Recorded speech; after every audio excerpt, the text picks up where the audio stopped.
오늘도 예배 자리에 계신 성도님들을 주님의 이름으로 환영하고 축복합니다. 오늘 우리에게 주시는 하나님 말씀은 사도행전 1장 1절부터 5절까지 제가 봉독하겠습니다. 거룩하신 하나님의 말씀입니다. 데오빌러여, 내가 먼저 쓴 글에는 무릇 예수께서 행하시며 가르치시기를 시작하신부터 그가 택하신 사도들에게 성령으로 명하시고 승천하신 날까지의 일을 기록하였노라. 그가 고난받으신 후에 또한 그들에게 확실한 많은 증거로 친히 살아계심을 나타내사 40일 동안 그들에게 보이시며 하나님 나라의 일을 말씀하시니라. 사도와 함께 모이사 그들에게 분부하여 이르시되 예루살렘을 떠나지 말고 내게서 들은 바 아버지께서 약속하신 것을 기다리라. 요한은 물로 세례를 베풀었으나 너희는 몇 날이 못되어 성령으로 세례를 받으리라 하셨느니라. 아멘. 오늘부터 시작되는 사도행전은 부활 이후 40일 동안 하나님 나라를 전파하신 주님께서 하늘로 승천하시면서 약속하신 성령님을 보내시고 성령을 받은 제자들과 믿음의 사람들을 통해 교회를 세우시며 하나님 나라를 전파하시는 일에 성령이 행하신 그런 역사적인 사실들이 기록되어 있습니다. 본문 1장 1절부터 2절 서두에서 누가는 데오빌로에게 먼저 쓴 글, 즉 누가복음은 예수께서 가르치시기를 시작할 때부터 승천하실 때까지의 사실을 기록했다, 이렇게 밝히고 있습니다. 이 사실은 매우 중요한 의미가 있습니다. 왜냐하면 예수님의 3년간의 공생의 사역과 죽으심, 부활, 승천은 예수님의 사역의 종결이 아니라 이제 시작이기 때문입니다. 주님은 교회를 통해 만민을 구원하시려는 구원의 섭리의 기초를 놓아주셨고, 그리고 하늘에 올라가신 후에 주의 영이신 성령님을 대신 보내셔서 당신의 사역을 계속해서 이어가도록 하셨습니다. 예수님은 육신을 입고 이 세상에 오셨지만 늘 성령의 도우심으로 일하셨습니다. 공생애를 시작할 때부터 성령님과 일하셨고, 성령님을 힘입어 사단의 권세를, 시험을 이기시고, 그리고 성령님의 능력으로 모든 사역을 행하셨습니다. 십자가의 순환을 당하시고 장사되신 후에 성령의 능력으로 3일 만에 다시 부활하셨습니다. 그러니까 주님과 성령님을 따로 떼어놓고 생각할 수 없는 것이죠. 성령은 하나님의 영이십니다. 하나님의 영은 구약에서도 활동하셨고 예수님을 통해서도 역사하셨습니다. 예수님은 승천하시면서 제자들에게 중요한 약속을 하셨죠.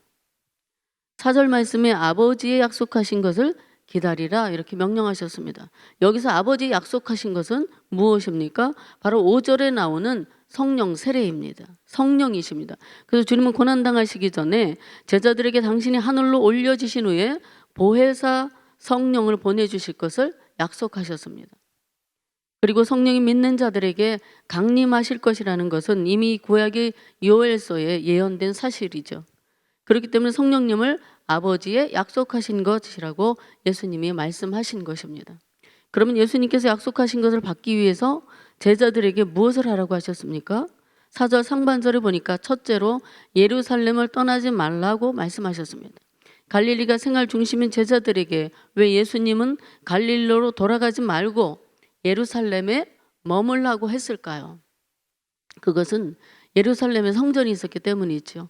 그리고 예수님께서는 그들에게 성전 중심의 삶, 교회를 중심한 생활을 하라고 하신 것입니다. 또한 하나님이 12 제자들을 복음 전파의 기초적 인물로 세우셨고, 또 예루살렘을 복음의 시발지로 삼으셨기 때문에 그들이 흩어지지 않고 한 자리에서 성령 세례를 받기를 원하셨기 때문입니다. 우리도 예수님을 체험하고 나온 후 우리의 생활 중심이 많이 변화되었어요. 세상을 중심으로 살아가던 우리는 이제 교회 중심, 하나님 중심의 신앙으로 옮겨졌습니다.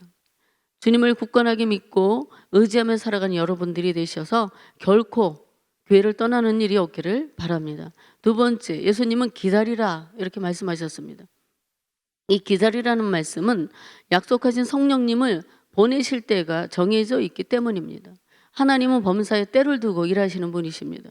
성령의 강림도 작정하신 때가 있기 때문이죠. 그리고 하나님의 약속된 축복을 받는 데는 반드시 기다림이 필요하다는 것을 우리에게 가르쳐 주고 있습니다. 그러므로 우리는 하나님께 무엇을 구하고 또 기대하든지 기다려야 할 필요가 있습니다. 더디지만 기다리면 하나님의 정하신 때에 하나님이 가장 좋은 것들로 우리의 필요를 채워주시는 것을 볼 수가 있습니다. 그렇게 사도행전은 기다림 속에 맞이하게 된 오순절로부터 시작됩니다. 예수님의 삶과 십자가에서의 죽음과 부활, 그리고 부활 이후 40일 동안의 삶은 이제 예수님 아주 특별했습니다. 예수님은 살아있는 몸을 가지고 갑자기 제자들에게 투명인간처럼 불쑥 나타나기도 하셨고요. 갑자기 그들의 눈앞에서 사라지기도 하셨습니다. 그렇게 40일 사시면서 주님이 행하신 그 말씀의 핵심이 무엇이냐면 너희는 가서 모든 민족을 제자로 삼으라는 것입니다. 그리고 내 어린 양을 먹이고 치라. 너는 이 모든 일의 증인이라. 즉 예수님이 행하신 일의 증인이 되라고 하셨는데 이것이 바로 하나님 나라의 일이고 우리가 말하는 구원의 내용입니다. 이 구원의 내용이 역사의 전말을 일으킨 것이 바로 오순절 성령 사건입니다. 성령을 받아야 사도행전의 삶, 증인의 삶을 살 수 있기 때문에 예수님은 제자들에게 성령의 세례를 약속하신 것입니다. 그래서 성령을 받기 위해 예루살렘에서 떠나지 말라고 말씀하신 것이죠. 예수님의 제자들에게 지금은 너희가 움직일 때가 아니라 기다릴 때며 말할 때가 아니라 일할 때가 아니라 침묵하며 능력 주시는 성령님이 오시기까지 기다릴 때라는 사실을 예수님께서 말씀하신 것입니다.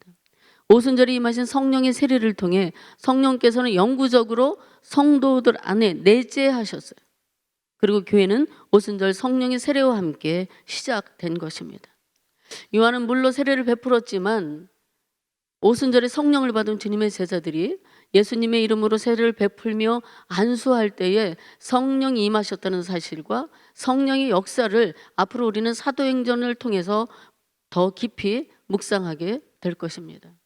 성령 세례는 그리스도인들이 능력 있는 삶을 살 수 있도록 해주십니다. 여기서 우리는 이런 질문을 또 던지게 될 수도 있어요. 그렇다면 지금까지 성령의 역사가 내게는 있었는가 없었는가 하는 것이죠. 여러분이 예수님을 믿고 회개하고 거듭나서 세례를 받았다면 성령님이 여러분과 함께 하시는 것입니다. 성령이 없으면 어찌 우리가 예수님을 믿었겠습니까? 고린도전서 12장 3절에 이렇게 말씀하셨습니다. 그러므로 내가 너희에게 알리노니 하나님의 영으로 말하는 자는 누구든지 예수를 저주할 자라 하지 아니하고 또 성령이 아니고는 누구든지 예수를 주시라 할 수 없느니라. 아멘. 말씀대로 성령 받고 하나님의 은혜를 정말로 우리가 깊이 체험하셨는지요?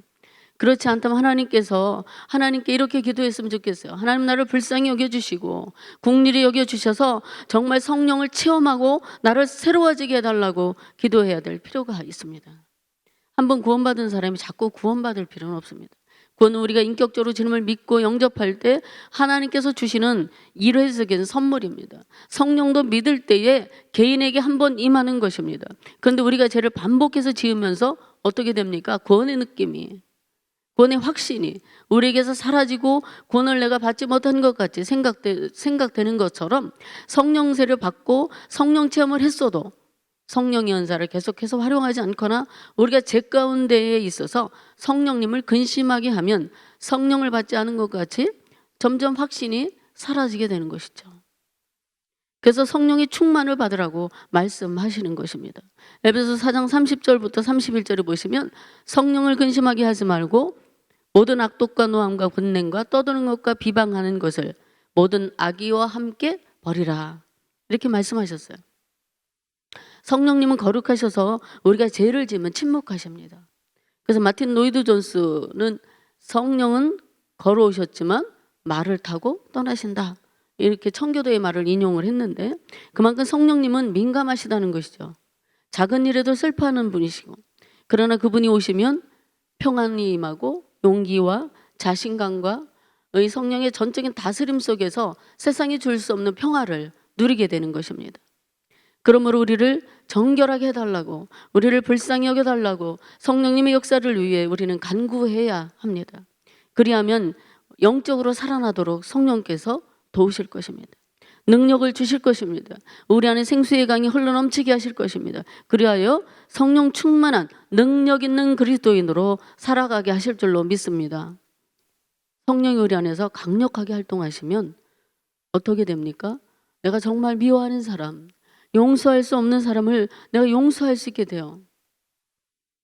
그리고 내가 할 수 없다고 생각하는 두려운 일들이 담대해져서 성령 그 일들을 할 수 있게 하십니다. 그래서 내 능력이 아니라 성령의 능력으로 하도록 인도해 주시는 것이죠.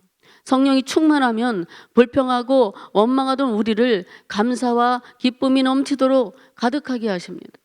두려움이 사라지고 담대해지고 마음도 너그러워지고요. 모든 것에 대한 사랑이 깊어집니다. 성령의 세례가 임하시면 놀라운 변화가 일어나고 감동 있는 삶의 이야기를 우리가 살아가게 되는 거예요. 사랑하는 여러분, 중요한 것은 성령의 세례를 주시는 이유는 바로 복음을 전하는 능력을 주시기 위함이라는 것을 기억해야 합니다. 주님은 우리를 사도행전을 통해서 약속하신 성령의 사건으로 초대하십니다. 오늘도 믿고 기다리는 분들에게 성령을 부어주시기를 바랍니다. 지금도 살아계시고 역사하시는 예수님, 우리의 기도에 응답하시기를 즐거워하시는 예수님을 만나시고 능력 있는 그리스도인, 성령 받은 그리스도인, 세상을 변화시키는 그리스도인으로 성령에 붙들려 쓰임받는 놀라운 역사가 우리 모두에게 새롭게 일어나기를 간절히 소망하며 기도하는 이 새벽 되시기를 바랍니다. 기도하겠습니다. 살아계신 아버지 하나님, 주님께서 약속하신 것을 믿고 기다리며 기도하는 성도들에게 성령을 부어 주옵소서. 성령 받은 증거가 우리의 삶의 능력으로 나타나게 하여 주옵소서. 그리하여 용기 있고 담대한 증인의 삶을 살 수 있도록 성령 충만하게 우리를 인도하여 주옵소서. 날마다 우리가 성령 안에 살기를 간절히 원하며 예수님의 이름으로 기도하옵나이다. 아멘.